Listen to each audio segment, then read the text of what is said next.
Boa tarde, Pedro. Boa tarde, Shirley. Tudo bem com vocês?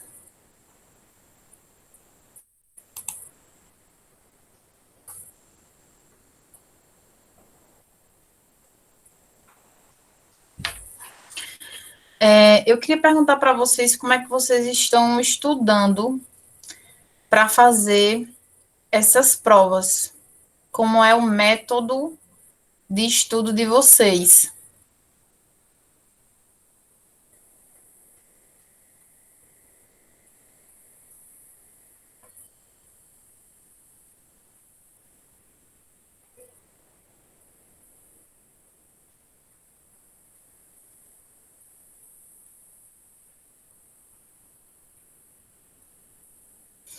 E queria que vocês me respondessem de forma bem sincera. Pronto. É exatamente, Shirley, é exatamente esse método mesmo. Fazer resumo, ou fazer fichamento, ou fazer mapa mental, e principalmente resolver exercícios, sabe? Resolver exercícios indo a esse resumo, depois resolver exercícios sem a ajuda da consulta dos conteúdos, até você perceber que não está precisando mais, né, fazer essa consulta. Henrique, faz exercícios e vejo que não consigo fazer e foco naquilo. Isso, exatamente. Esse é o método de estudar, certo? Então, tranquilo.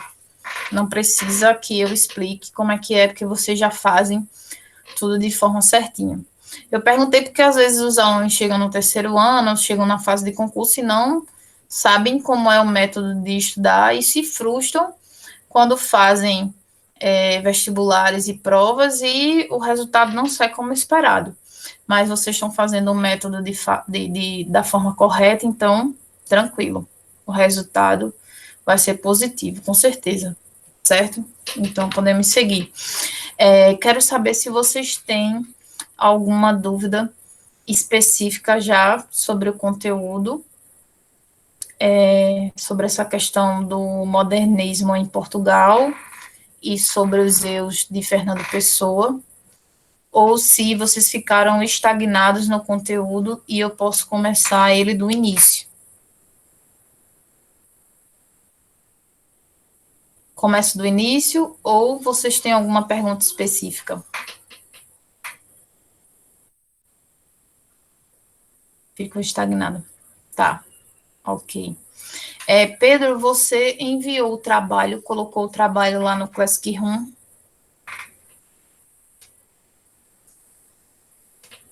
Sim, ok, perfeito. Então tá tudo ok com o terceiro ano. Pronto. Vou colocar para apresentar, tá? Eu preparei um resumo e trouxe 2 poemas de Fernando Pessoa para a gente analisar, tá bom?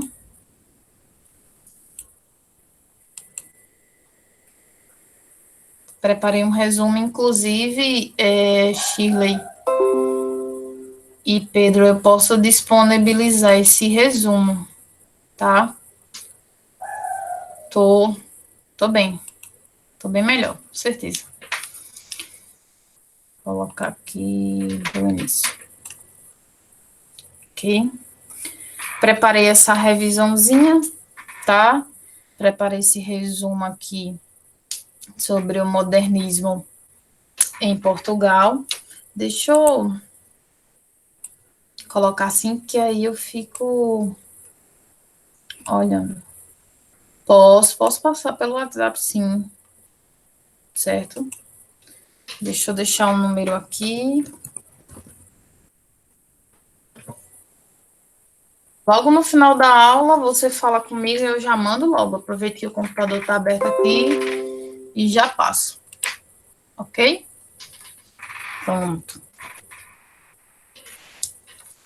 Tá dando para ver ou aumento mais um zoom? Porque às vezes a pessoa tá no celular, né? E não dá para ver bem. Ok. Como vocês sabem, né? Lá no modernismo em Portugal, surgiu a geração Orfeu, certo? Surgiu a geração Orfeu, e essa geração Orfeu, ela não teve o nome Orfeu por acaso, certo? Vocês sabem que o homem, ele não inventa as coisas por acaso. Sempre vem de algum lugar. Como Michel Foucault fala, lá na teoria da análise do discurso em linha francesa, a palavra, ela vai se renovando, ela ganha uma nova roupagem, certo? A palavra, ela se renova a partir do novo contexto que ela está sendo inserida, certo? Orfeu, essa palavra, ela tem uma origem dentro da mitologia grega, certo? Que foi reutilizada, que ganhou uma nova roupagem no modernismo em Portugal, na geração Orfeu, certo? Que também aqui no Brasil ganhou uma outra roupagem com Vinícius de Moraes, quando ele criou, e vocês podem ver isso nitidamente, é uma recomendação que eu vou deixar para vocês assistirem a biografia de Vinícius de Moraes, que está na Netflix, certo? Ele criou uma peça, certo? Uma peça que traz Orfeu também, sendo que ele vai trazer Orfeu numa nova configuração, né? Orfeu na ideia do morro, com o samba. Muito interessante, certo? Agora vamos voltar para o modernismo em Portugal. Então, o homem, ele vai se renovando, como Michel Foucault disse. Ele se renova. Ele vai trazendo a palavra e a palavra vai se renovando num novo contexto, com um novo significado. E ele vai carregando um sentido, certo? Ao longo do tempo. E isso é muito interessante. Essa escolha da palavra Orfeu para dentro desse contexto do modernismo em Portugal, de geração Orfeu, ela não foi por acaso. Ela não nasceu assim no belo dia. Os poetas modernistas, né? Acordei e vou colocar o nome de Orfeu. Não, porque Orfeu vem carregado de sentidos. Por quê? Vamos entender. Na mitologia grega, né, Orfeu era um poeta. Já tem esse sentido. Orfeu era um poeta. Mais talentoso que havia. Aquele que encantava a todos quando tocava sua lira, né? O poeta, lá na Grécia Antiga, ele recitava os poemas, e os poemas eles eram cantados, eram recitados com a lira, certo? E esse poeta, ele era apaixonado perdidamente por Eurídice, certo? Era um grande amor e era recíproco esse amor, certo? E essa paixão aí, esse amor de Orfeu, ela morreu ao ser picada por uma cobra. Então, assim, foi algo extremamente trágico e inesperado, porque eles estavam no ápice da paixão, do amor, né? Aquele amor, assim, surreal. E, assim, ele ficou extremamente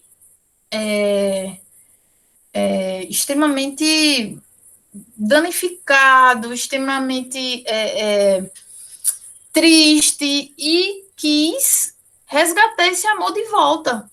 Então ele suplicou a todos os deuses para resgatar esse amor. Então ele desceu ao mundo dos mortos para trazer Eurídice de volta, atendendo às súplicas de Orfeu. Hades, que era o deus dos mortos, permitiu que Eurídice voltasse ao reino dos vivos com seu amado, sendo que para isso Orfeu teve que travar muitas batalhas, e eram batalhas assim inimagináveis e difíceis lá no mundo dos mortos, né? Se vocês tiverem curiosidade, é interessante dar uma pesquisada nesse mito depois. Eu resumi aí bastante, porque senão é história para a gente passar horas aqui conversando só sobre esse mito, certo? Então, ele conseguiu vencer as batalhas dentro do mundo dos mortos, sendo que Hades disse para ele que tinha uma condição, que enquanto ele estivesse lá e não alcançasse a luz do sol, ele não poderia olhar para sua amada. Eles não poderiam se olhar enquanto não visse a luz do sol. Sendo que ele olhou para Eurídice, perto da saída. Então, quando isso aconteceu, quando Orfeu olhou para Eurídice nesse instante, né, ele se tornou um fantasma. E imediatamente a alma dele voltou para o mundo dos mortos. Então ele passou para o outro lado da vida, né? Ele morreu. Então ele perdeu a amada e ele se tornou amargo, totalmente amargo, ficou desesperado e morreu aí na saudade. Por isso, com esse contexto agora de Orfeu e Eurídice, a gente entende por que a geração do modernismo em Portugal toma esse significado simbólico de Orfeu, do mito, né, da mitologia grega aí, do mito de Orfeu e Eurídice, toma como nome para a geração Orfeu, pelo fato dele ser poeta e pelo fato dele ter amado demais, de ser um amor sem medida, de ter amado perdidamente, certo? É por isso que se escolhe esse nome. Inclusive, escolhe até para a própria revista que a gente vai ver mais adiante, certo? Gente, é interessante a gente sempre verificar essas coisas, os nomes escolhidos, para tudo, porque nada é por acaso, certo? A palavra ela é muito forte, ela carrega sentidos, certo? Quando uma pessoa escolhe uma palavra numa conversa, escolhe um nome para uma pessoa, escolhe um nome para alguma coisa, ela significa algo, não é por acaso. É tanto que na redação do Enem, vocês têm que ter muito cuidado com as palavras que vocês estão utilizando, porque ela carrega sentido, certo? E o corretor sabe a sua historicidade, sabe a sua cultura de mundo, sabe a sua bagagem cultural a partir do que você escreve por conta das palavras que você usa, certo? Bakhtin Voloshinov, que é um linguista e um filósofo, são dois, né, que fizeram um livro em coautoria, que se chama Marxismo e Filosofia da Linguagem. Eles vão falar que a palavra ela é carregada de sentidos, certo? Então, a gente não escolhe uma palavra por acaso, certo? Ela vem aí carregada de sentidos. E quando a gente está trazendo no nosso discurso as palavras, a gente está dizendo alguma coisa com elas. E a gente tem que ter muito cuidado quando está escrevendo e vai escolher uma palavra para colocar no discurso, porque para outra pessoa que já tem uma leitura de mundo diferente, ela pode fazer uma outra interpretação daquilo que a gente escreveu, tá bom? Então, munidos agora desses conteúdos que eu estou explicando, a gente já tem que ter a sagacidade, né? A esperteza de entender e escolher bem as palavras e perceber no discurso do outro aquilo que ele escreveu. Ler pelas entrelinhas.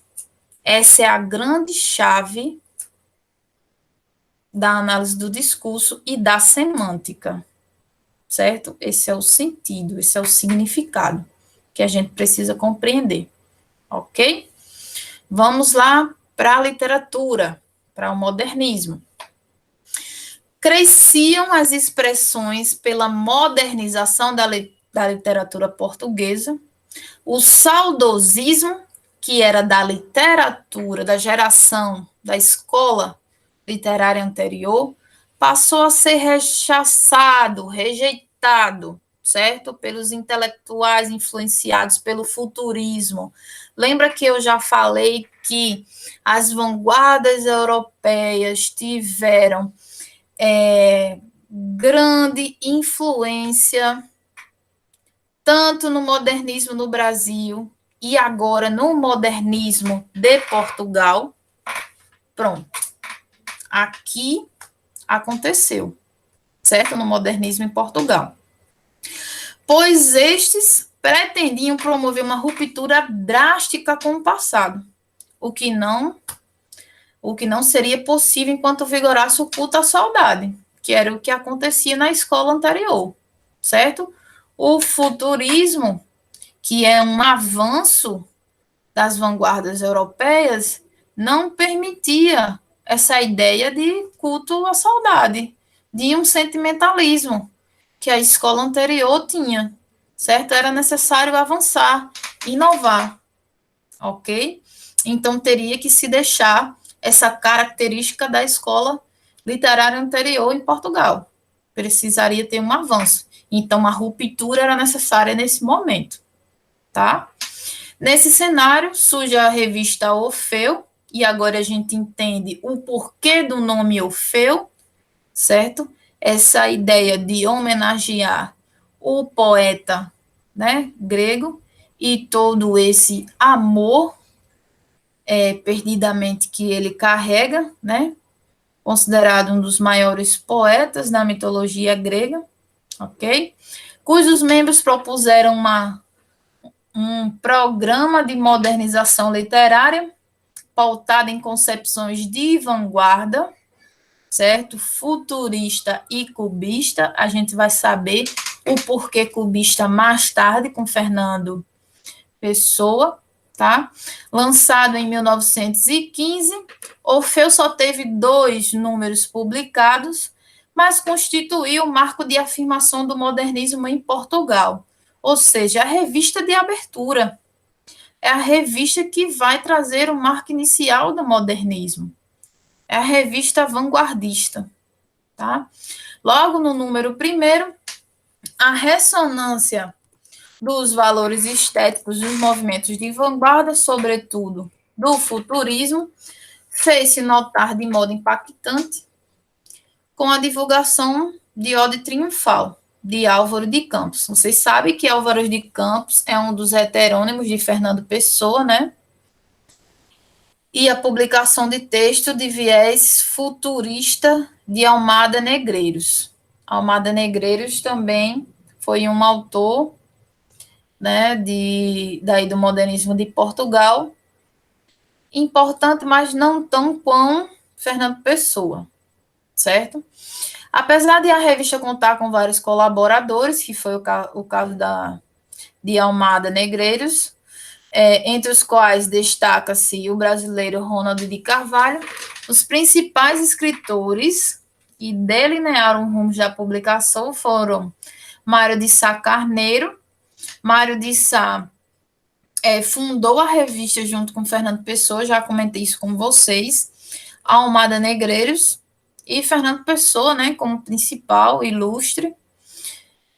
Este, em particular, e escreveu um dos textos mais incisivos sobre o ideário estético vinculado pelo Orfeu. Agora a gente vai ver um trecho, tá? Sobre o ideário estético da revista. O que era que se propunha, o que era que se queria com a ideia da revista, né? O que é que o modernismo de Portugal, o que é que Fernando Pessoa queria com a revista, certo? Vamos ver o que é que eles queriam, o que é que eles queriam, né? Parece muito com a ideia do ideário do modernismo no Brasil.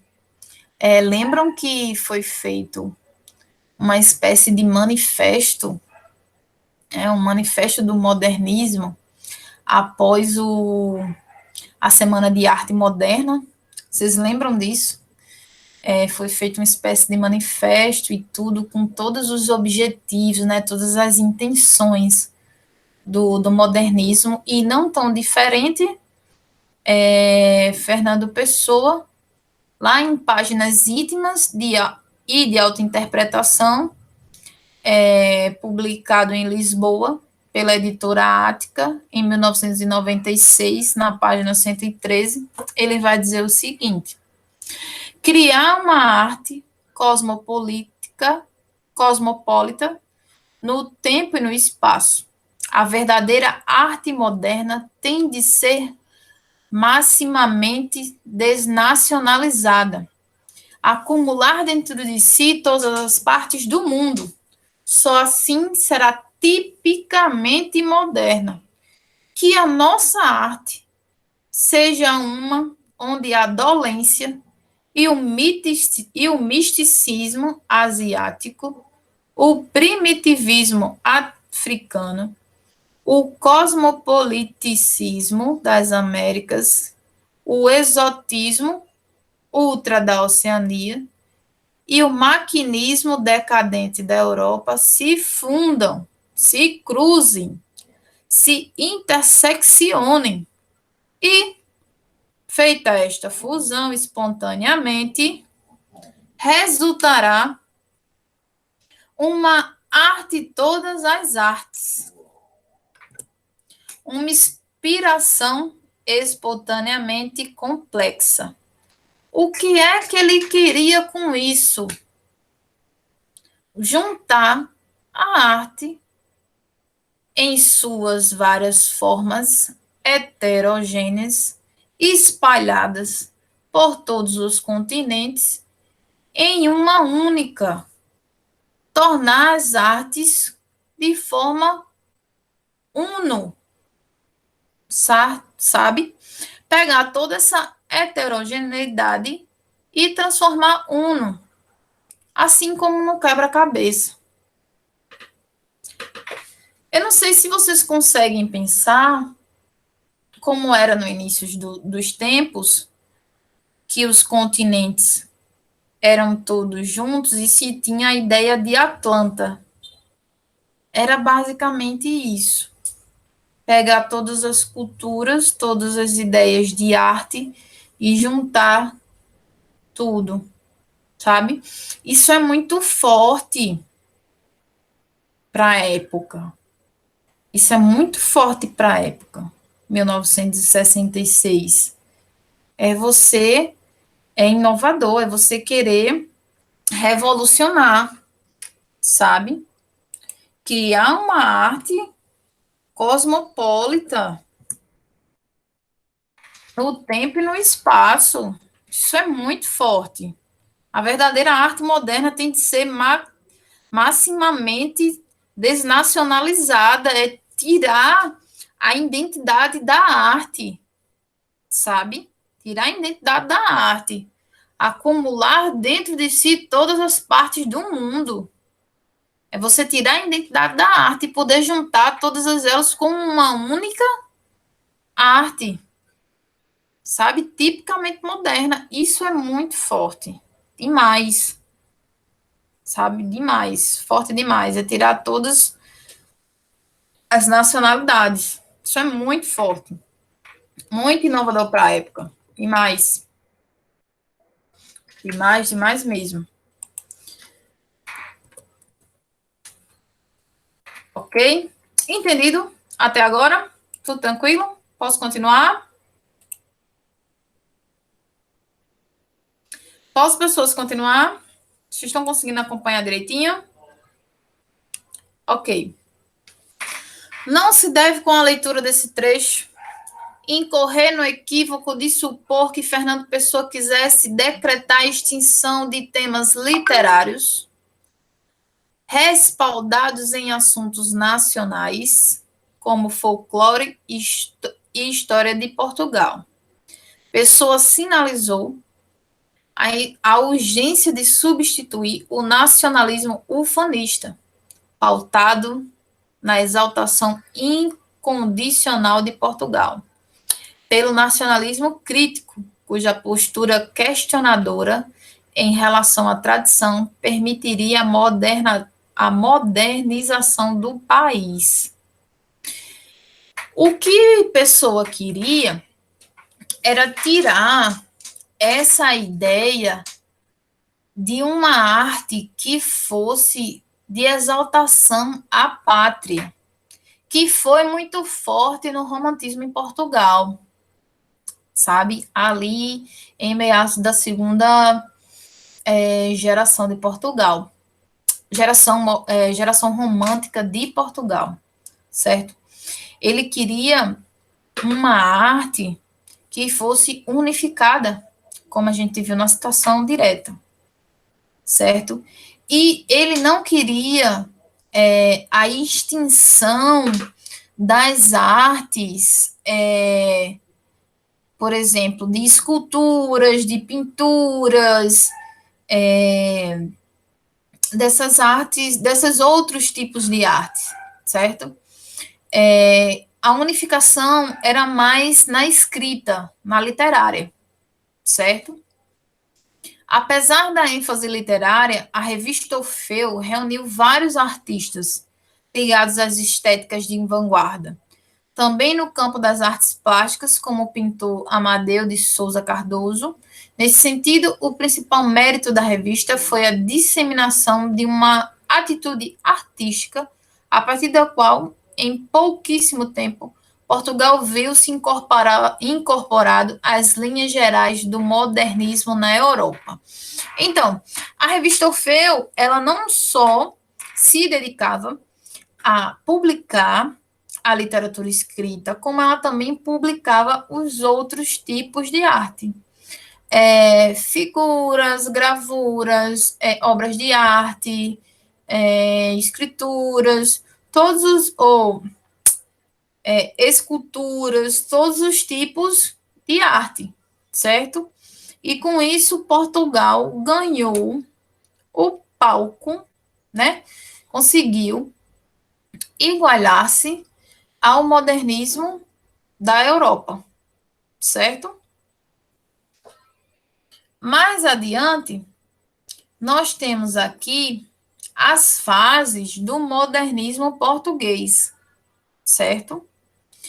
Apesar de o modernismo em Portugal ter se desenvolvido por meio da publicação da revista Orfeu, com o passar dos anos, novas características e ideias se incorporaram ao movimento e modificaram as feições iniciais desse estilo literário. Por isso, costuma-se dividir o modernismo português em 3 fases. E essas fases são importantes para a gente compreender algumas questões e alguns escritos, certo? No orfismo, que foi ali, quando a gente teve os dois momentos da publicação da revista, a gente teve a fase de proeminência dos valores e ideais dos escritos responsáveis pela revista Orfeu, os quais trouxeram a Portugal as discussões sobre as propostas estéticas das vanguardas europeias. Depois a gente teve o presencismo, que é a fase protagonizada pelos membros da revista Presença. Esses artistas buscavam ditar um tom mais intimista e introspectiva à literatura, sem romper com as ideias da geração anterior.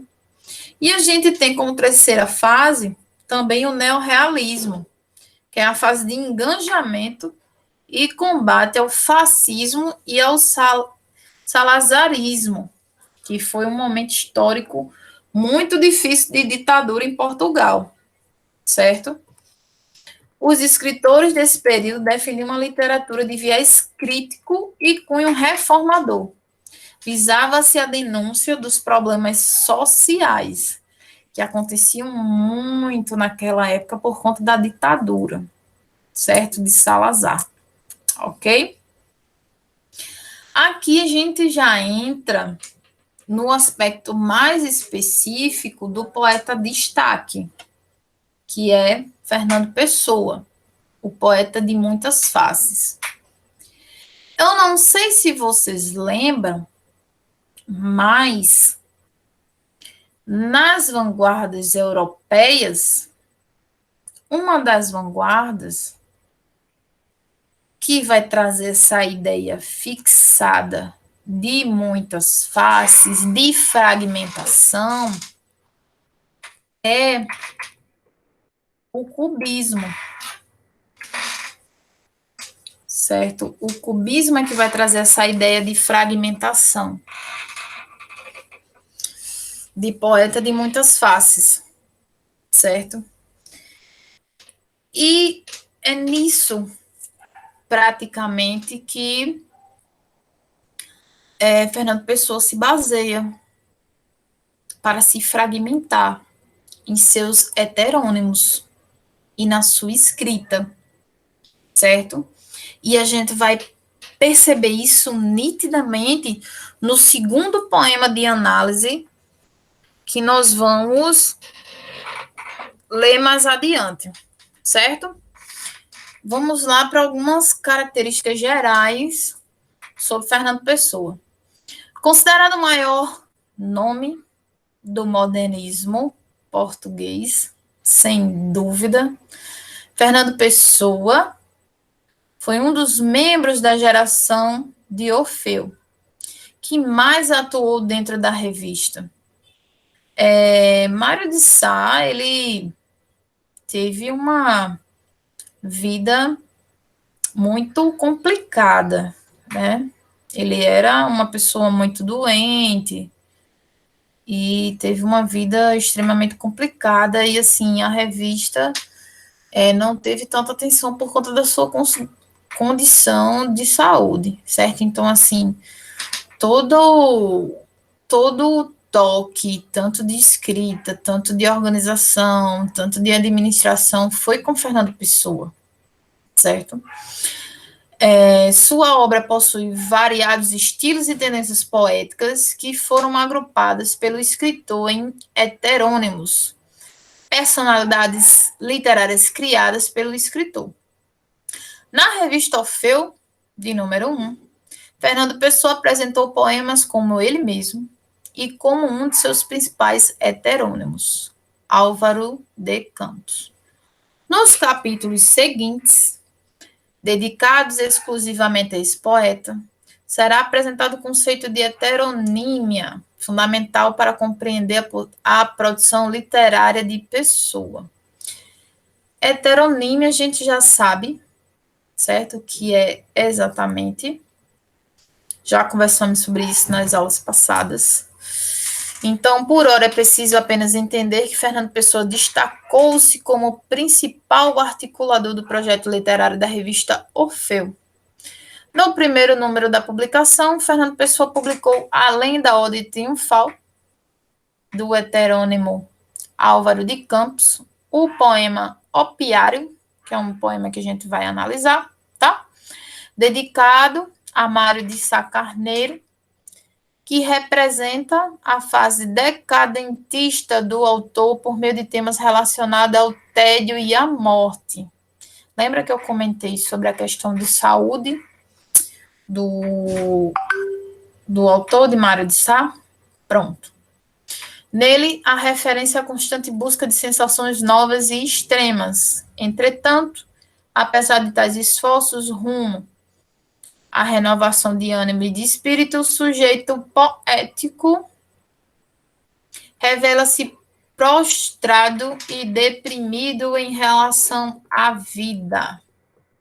E aqui a gente tem um poeminha, primeiro poeminha para a gente analisar, tá? Ao Senhor Opiário, ao Senhor Mário de Sá Carneiro. É antes do ópio que a minha alma é doente.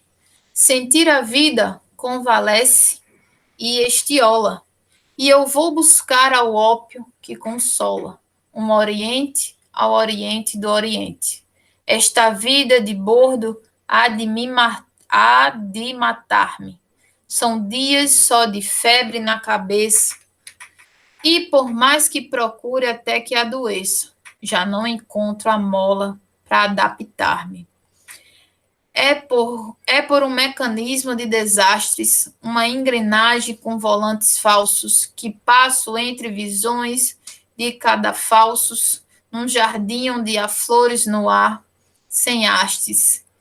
E, afinal, o que quero é fé, é calma, e não ter estas sensações confusas. Deus que acabe com isto. Abra as eclusas e baixa de comédias na minha alma. No canal de Suez, a bordo. Fernando Pessoa, Opiário em Poesias de Álvaro de Campos. Em discussão.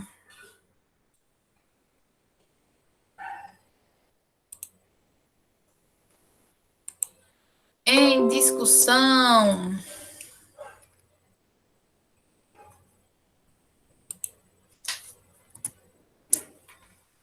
Chile, o que é que você acha desse poema?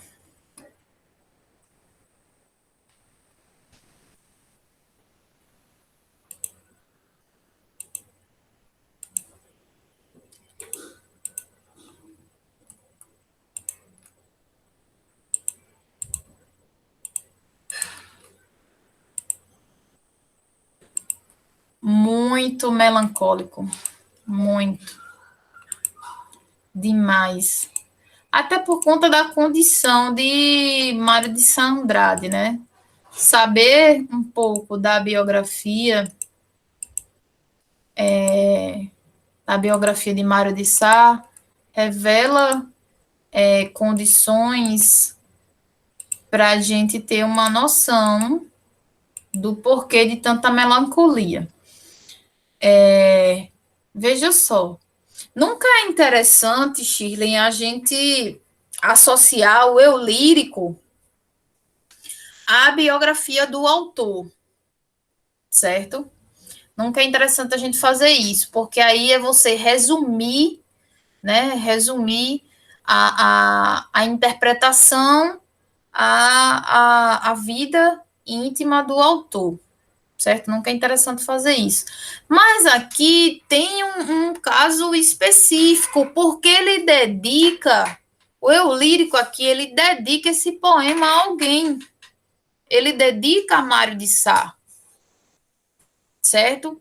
Então, se ele faz uma dedicatória a uma pessoa, né? Uma pessoa em si, então a gente, para ter uma interpretação mais ampla, a gente precisa saber, certo? Um pouco mais sobre quem é Mário de Sá Carneiro. É por isso que lá em cima eu comentei um pouquinho sobre a questão de saúde de Mário de Sá, dei a primeira pista sobre ele. Um pouco mais abaixo no resumo, eu já dei a segunda pista, né, sobre a condição de Mário de Sá, para que ficasse mais fácil dos alunos, no caso agora, que só você está presente, perceber e conseguir interpretar, já que é o único contato que você está tendo, né, no momento com esse poema e com o contexto que esse poema carrega, de você conseguir perceber, né? Conseguir perceber. as minúcias, as entrelinhas de interpretação desse poema, certo? Então, de antemão, a gente já vê que é um poema melancólico, que ele já busca o escapismo, né? Ele já busca escapar de uma dor aí que está causando muito sofrimento, que é exagerado. Eu não sei se você sabe, mas o ópio, ele é uma droga. Ele é uma droga lá do Oriente, né? E ele é uma droga que entorpece, certo? E aqui ele deixa claro que está buscando o ópio para consolar uma dor que está sentindo, né? É antes do ópio que a minha alma é doente. Ou seja, dizem que o ópio adoece, né? Mas ele já diz que a alma já é doente, que a alma dele não adoeceu por conta do ópio. A alma já é doente. Agora a alma é doente por quê? Né? Por que, que a alma é doente? Você tem que saber por que que Mário de Sá é doente. E eu já contei lá, no iniciozinho, por que que é doente, né? Problemas de saúde que Mário de Sá carrega, tá? Esta vida de bordo há de matar-me. São dias só de febre na cabeça. E por mais que procure até que adoeça, já não encontro a mola para adaptar-me. São tantas vezes, ou seja, são tantas vezes doente, mas eu ainda não consigo me acostumar, né? Passo tantas vezes doente, mas mesmo assim não consigo me acostumar. O eu lírico não se acostuma a ficar doente. É por um mecanismo de desastre, uma engrenagem com volantes falsos, que passo entre visões de cada falso, num jardim onde há flores no ar, sem hastes. É uma beleza, uma falsa beleza. Que letra, né? Que escrito. É uma falsa beleza. E afinal, o que quero é fé, é calma, mesmo diante da dor, eu quero ter calma, porém não consigo. Com certeza, claro que dá. A literatura é isso. Sempre a literatura vai dar para associar a gente sempre vai conseguir se identificar com a literatura. Basta estar acontecendo aquilo com a gente.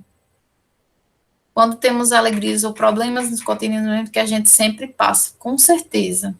Com certeza dá para a gente se identificar.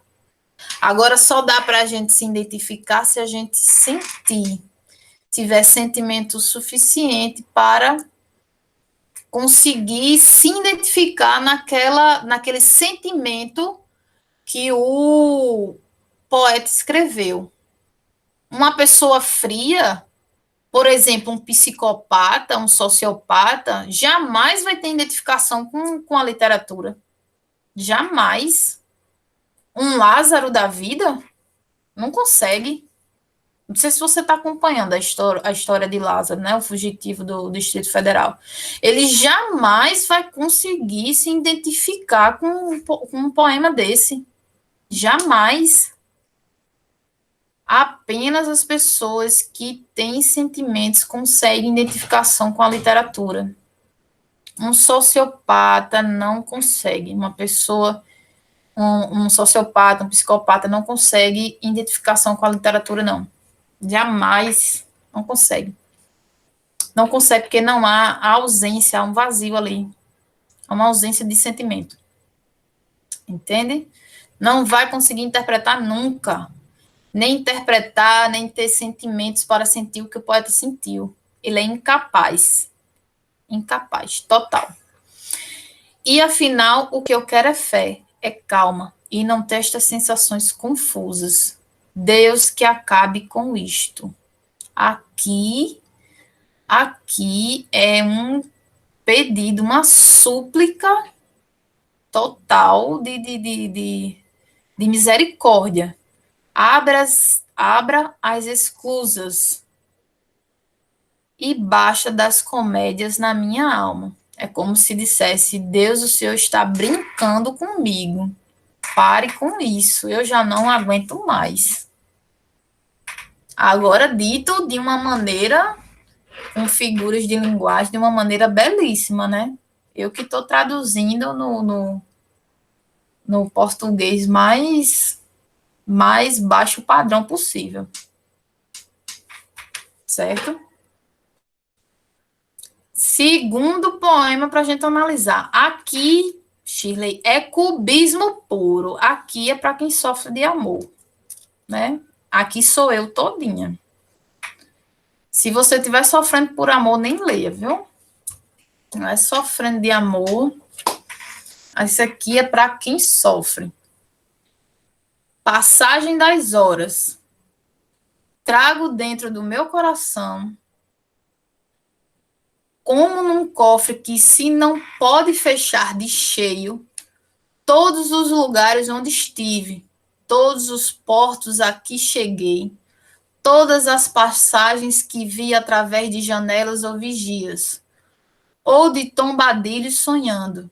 E tudo isso, que é tanto, é pouco para o que eu quero.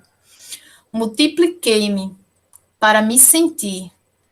Para me sentir, precisei sentir tudo. Transbordei, não fiz senão extravasar-me. Despi-me, entreguei-me, e há em cada canto da minha alma um altar a um Deus diferente. Fui educado pela imaginação, viajei pela mão dela sempre. Amei, odiei, falei, pensei sempre por isso. E todos os dias tem essa janela por diante. E todas as horas parecem minhas dessa maneira. Esse poema é demais.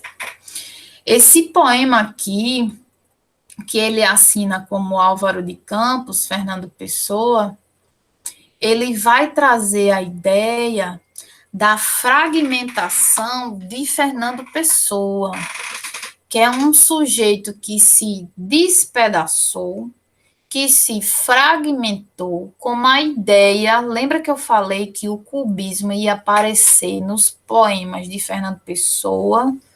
Pronto, esse momento chegou.